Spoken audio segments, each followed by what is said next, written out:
বীরভূম জেলার দুবরাজপুর বিধানসভা এলাকায় নির্বাচনী প্রচারকে ঘিরে শনিবার রাজনৈতিক উত্তাপ স্পষ্টভাবে নজর পড়ল। এদিন কেন্দ্রীয় শিক্ষা প্রতিমন্ত্রী সুকান্ত মজুমদার দুবরাজপুরে এসে বিজেপি প্রার্থী অনুপ সাহার সমর্থনে বিশাল রোড শো করেন। দুপুরের পর থেকে এলাকায় বিজেপির কর্মী সমর্থকদের ভিড় বাড়তে থাকে। সুকান্ত মজুমদার পৌঁছতে দলীয় কর্মীদের মধ্যে ব্যাপক উৎসাহ লক্ষ্য করা যায়। এদিন তিনি কি বলেছেন শোনাবো। আজকে দুবরাজপুরের জনগণের কাছে এবং দুবরাজপুরের জনগণের মাধ্যমে বাংলার মানুষের কাছে আজকে বার্তা চলে গেছে মিডিয়ার মাধ্যমে যে পরিবর্তন হচ্ছে, পরিবর্তন অবশ্যম্ভাবী এবং দুবরাজপুরে আবার বিজেপি জিতছে। শুধু দুবরাজপুর নয়, এই বীরভূম জেলা থেকে নজর কাড়া ফলাফল বিজেপির এইবার ভোটে হতে চলেছে। সিংহভাগ সিট বিজেপি জিততে চলেছে।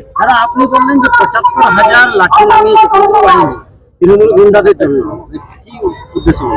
দেখুন, समझदारों के लिए इशारा ही काफी है। যাদের বোঝার, যাদের কাছে মেসেজ যাওয়ার, বীরভূমে যে ফুলবাগ, আদাবাগ, ছালচারানো বাগ সব আছে, তাদের কাছে চলে গেছে, চিন্তা নেই। আবার বিইউজি বাঘও আছে, মানে ছাড় পোকা, যারা মানুষের রক্ত চুষে খায়, সেই বাঘদের কাছেও চলে গেছে। দেখুন, কিছু লোক আছে যাদের নামের পেছনে শেখ আছে, তারা মানুষের উপর এখানে অত্যাচার করে, সবাই নয়, কিছু শেখ আছে, তাদেরকে শিখতেই হবে।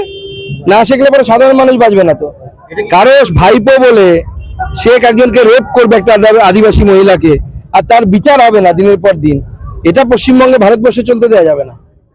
সে বিধায়ক হোক, যেই হোক, আগামী দিনে প্রয়োজন বিধায়কও যদি হয়ে যায়, তার বিরুদ্ধে শাস্তি হবে, কেউ বাঁচাতে পারবে না।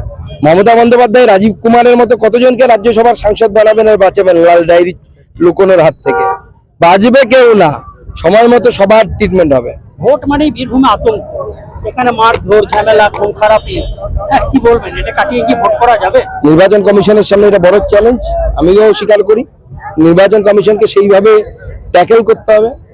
যাদের কথা বললাম, যারা লোককে ভয় দেখায়, অত্যাচার করে, মানুষের ইজ্জত নেওয়ার চেষ্টা করে, মানুষের অধিকারকে কেড়ে নেওয়ার চেষ্টা করে, তাদেরকে আগে বন্ধ করতে হবে।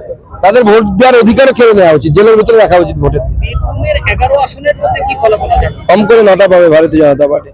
এবার দেখুন অন্য রকমের রেজাল্ট হবে। এসআইআর এর পর পুরো কাহিনী বদলে গেছে। এসআইআর এর আগে 111খানা সিট পশ্চিমবঙ্গে ছিল, যে 11খানা সিটে 20% বেশি সংখ্যালঘু ভোট ছিল।